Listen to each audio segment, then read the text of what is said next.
first found expression in the mind, then it got manifested in the outside world.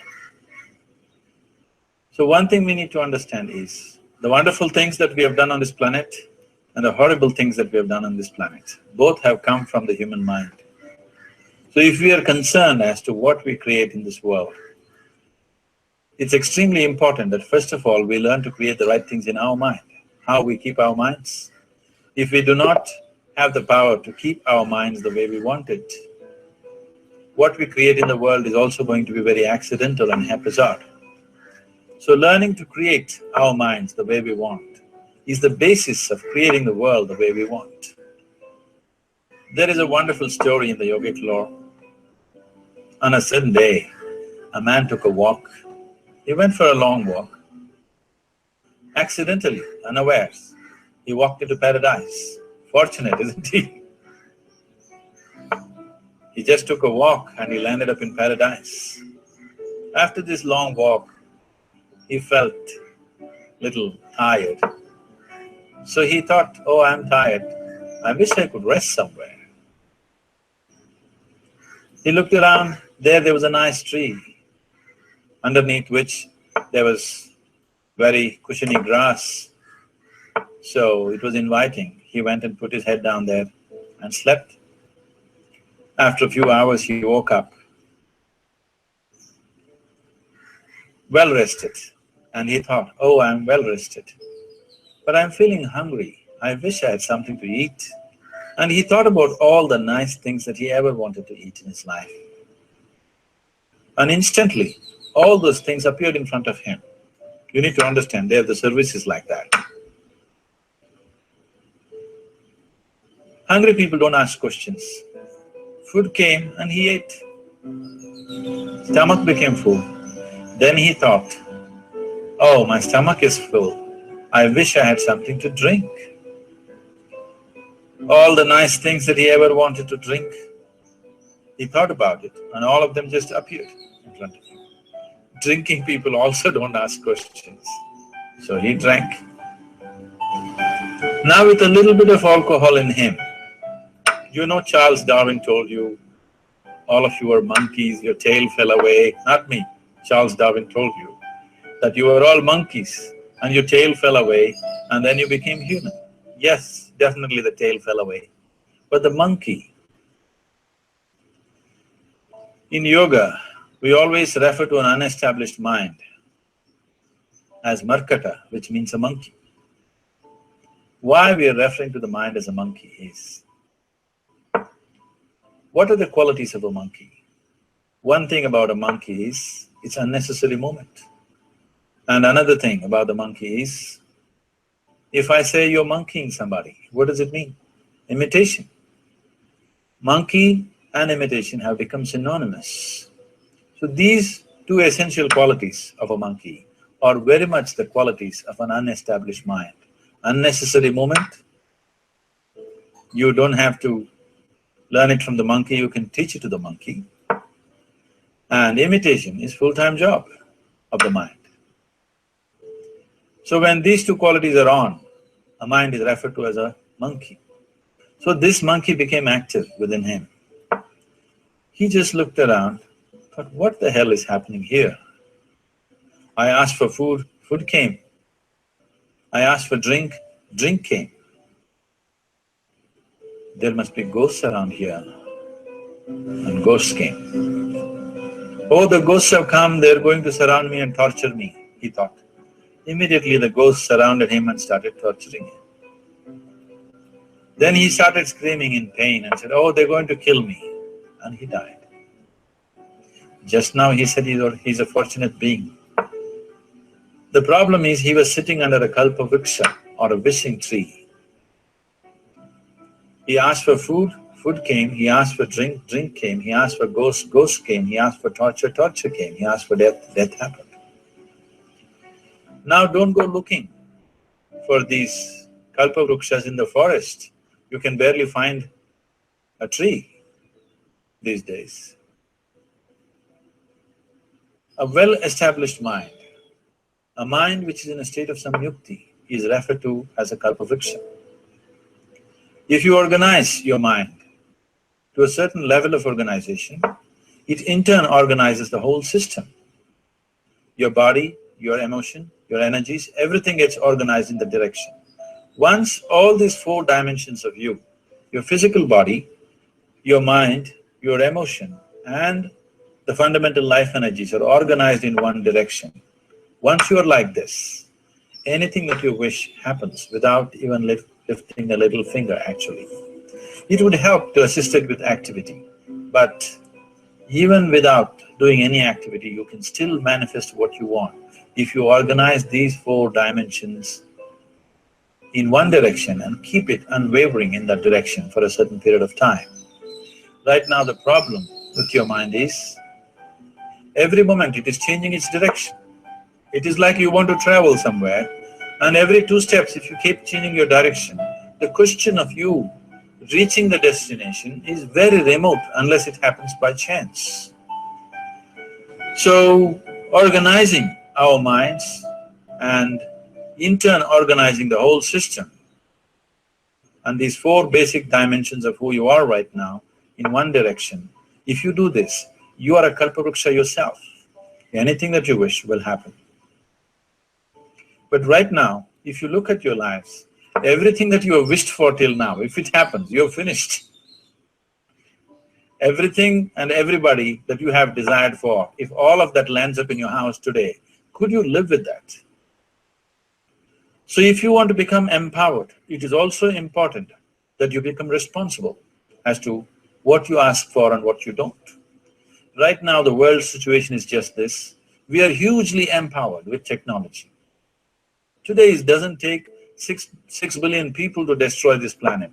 One man, by pressing the wrong button, can destroy the whole planet. When we are empowered like this, it's very important that our physical action, emotional action, mental action and energy actions are controlled and properly directed. If it is not so, we become destructive, self-destructive. Right now, that is our problem. The technology, which is supposed to make our life beautiful and easy, has become the source of all the problem, that we are destroying the very basis of our life, which is the planet. So what should have been a boon, we are making a curse out of it.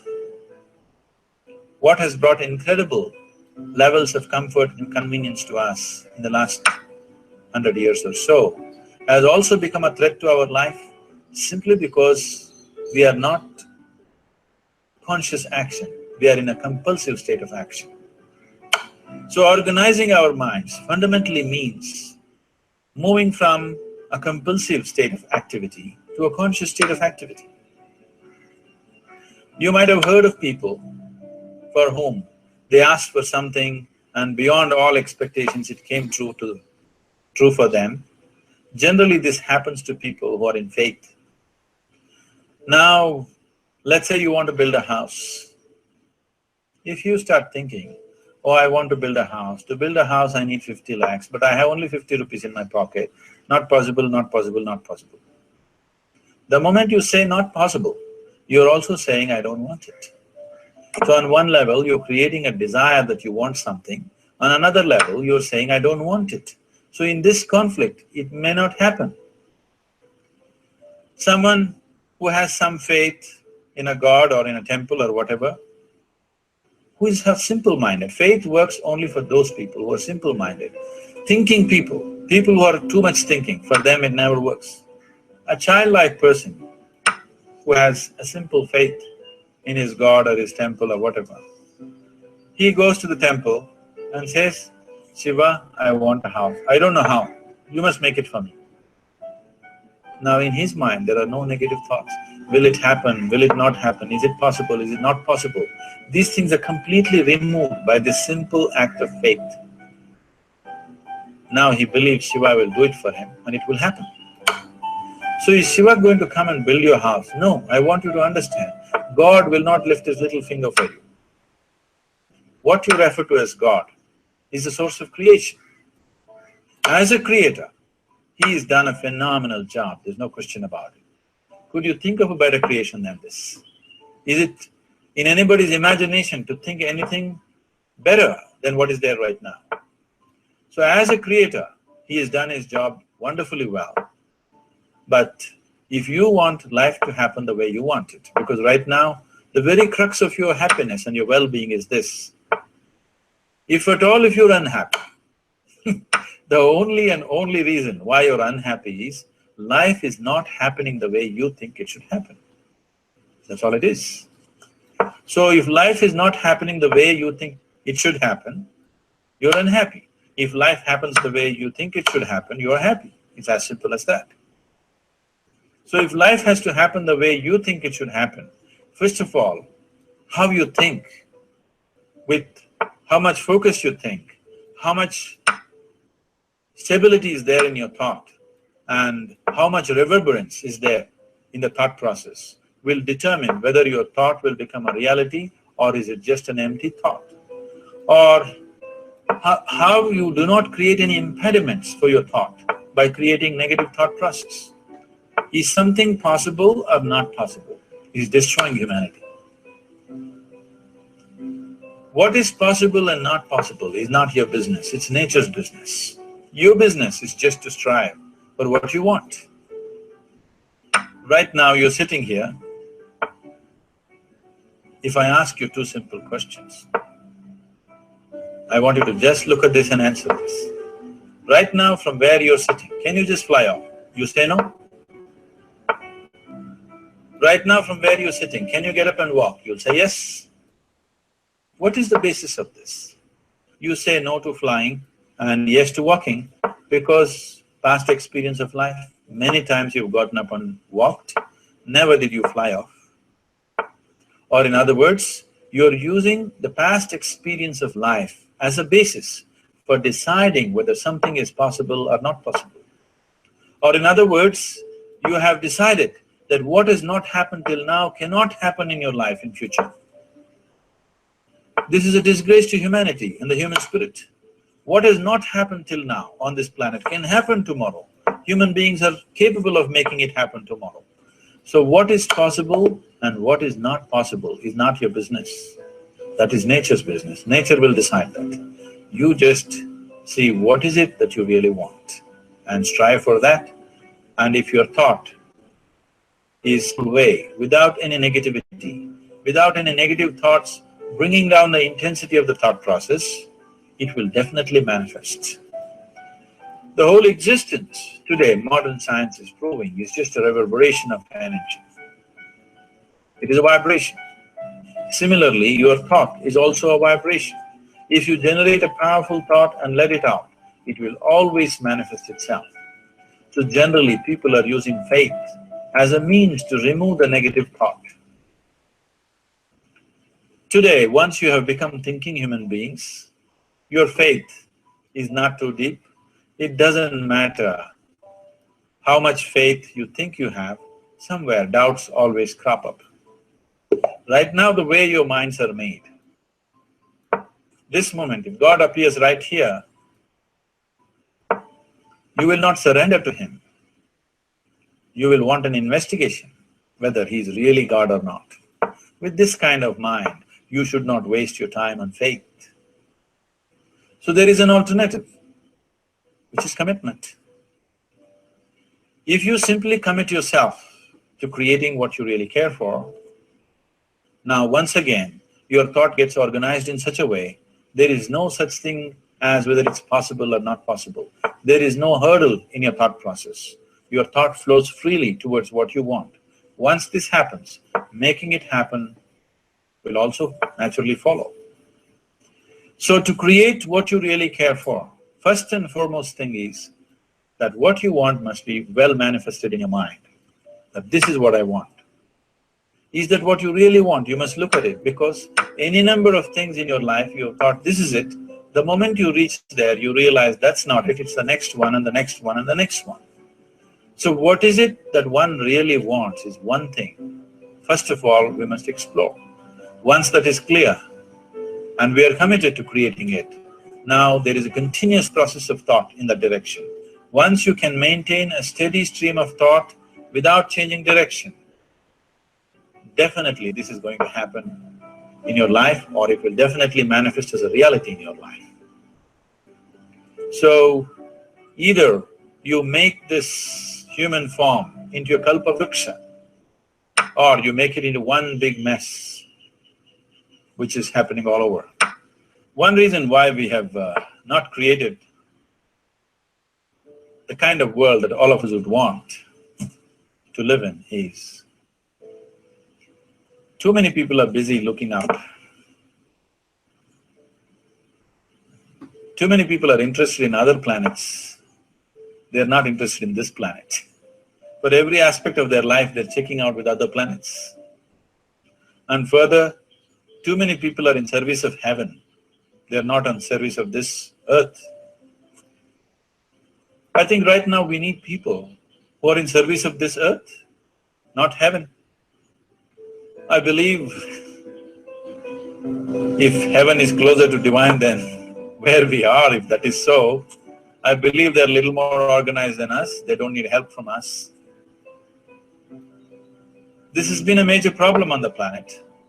Anything that is valuable for a human being, anything that is good, the highest aspects of human life have unfortunately been exported to heaven.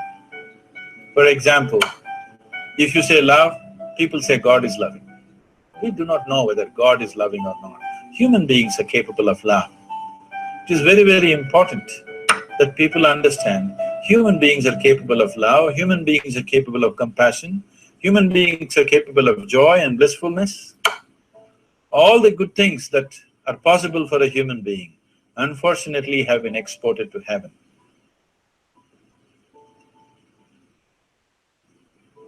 If we want to create the kind of world that we want to, we need to understand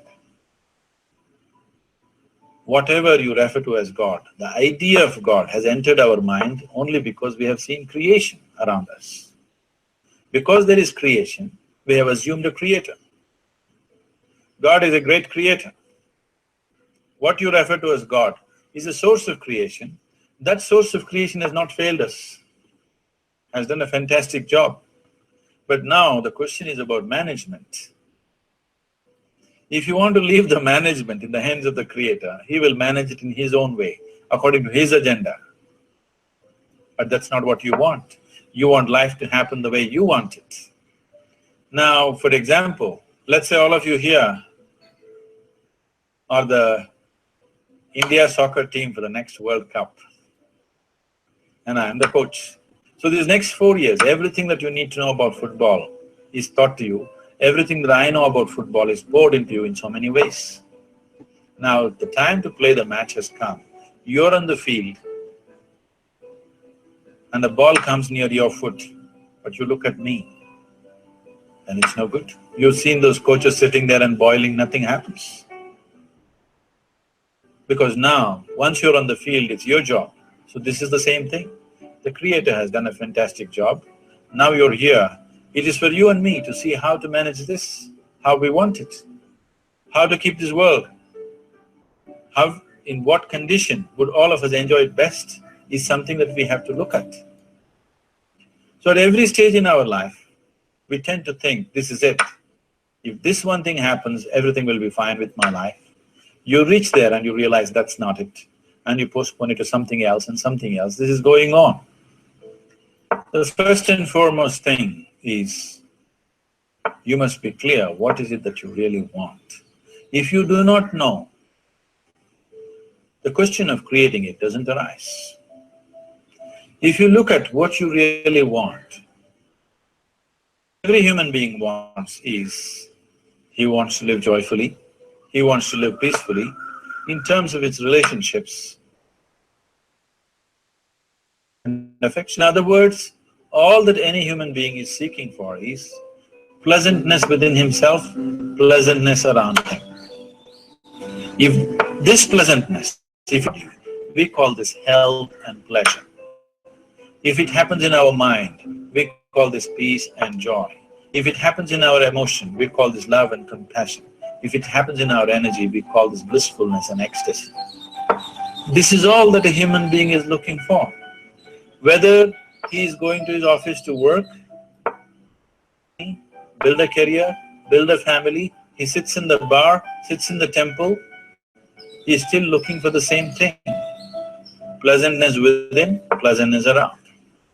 If this is what we want to create, we address it directly and commit ourselves to creating it.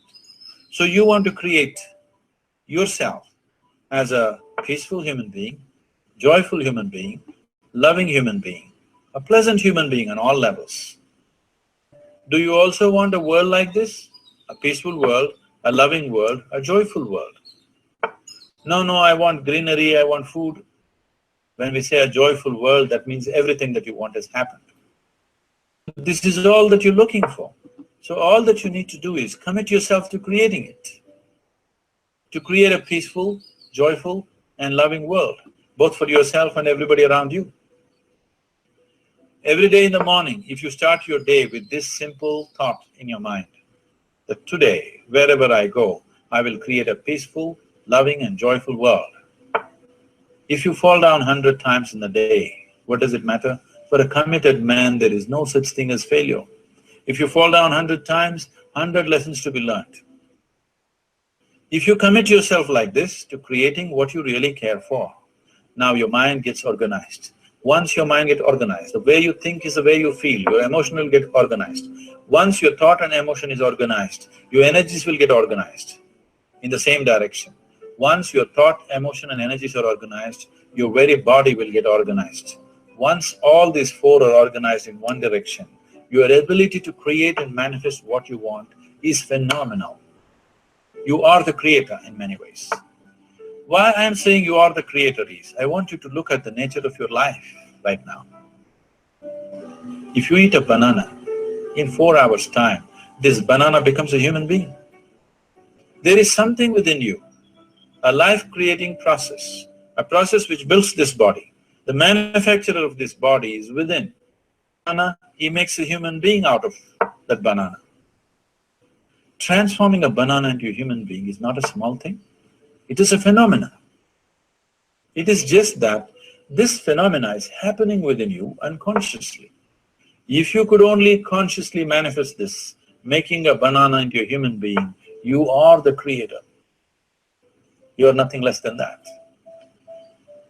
As the theory of evolution goes, to make a monkey into a human being, it took millions of years. Over an afternoon, you can make a banana into a human being or whatever else, a piece of bread that you eat, into a human being. So, the very source of creation is functioning within you.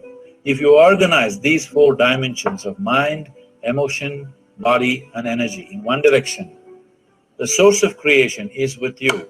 You are the creator. What you want to create will happen to you effortlessly.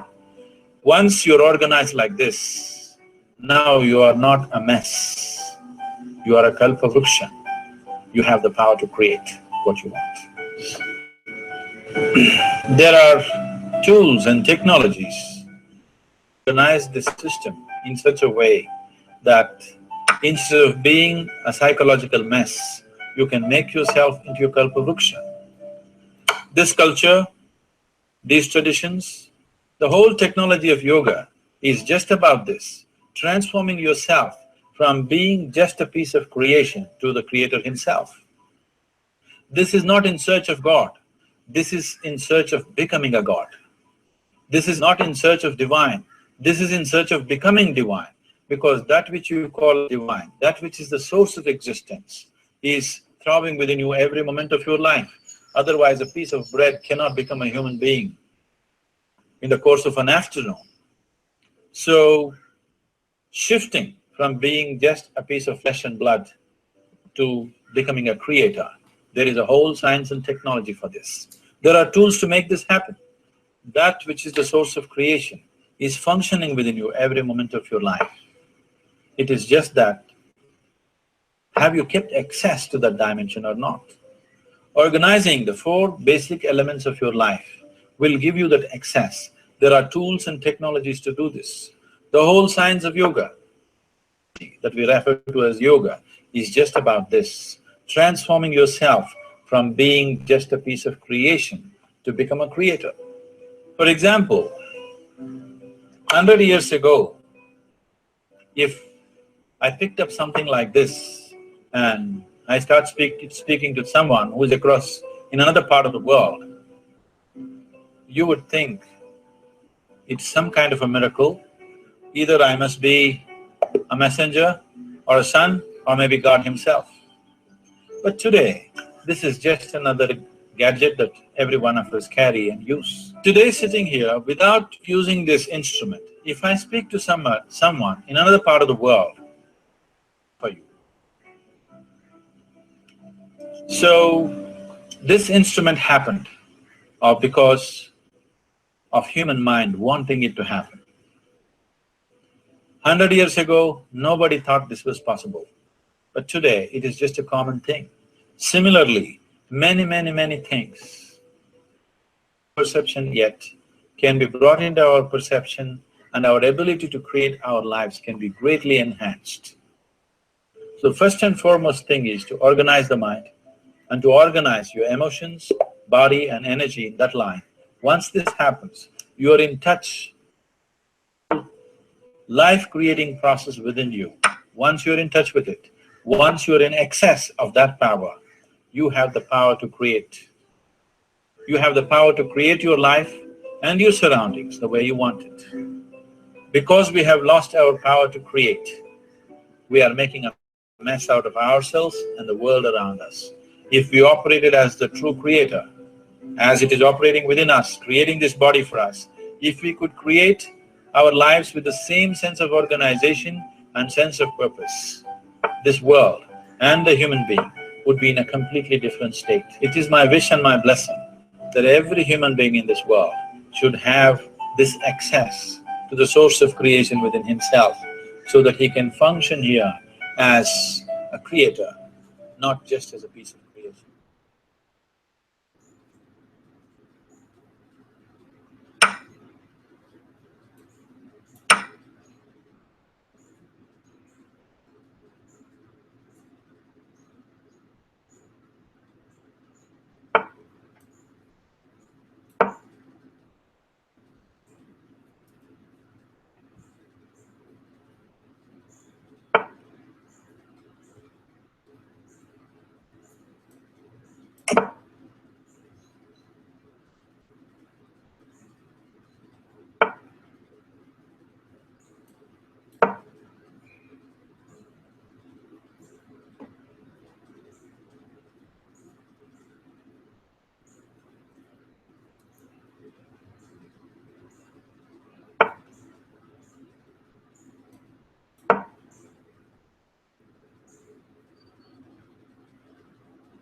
Boy.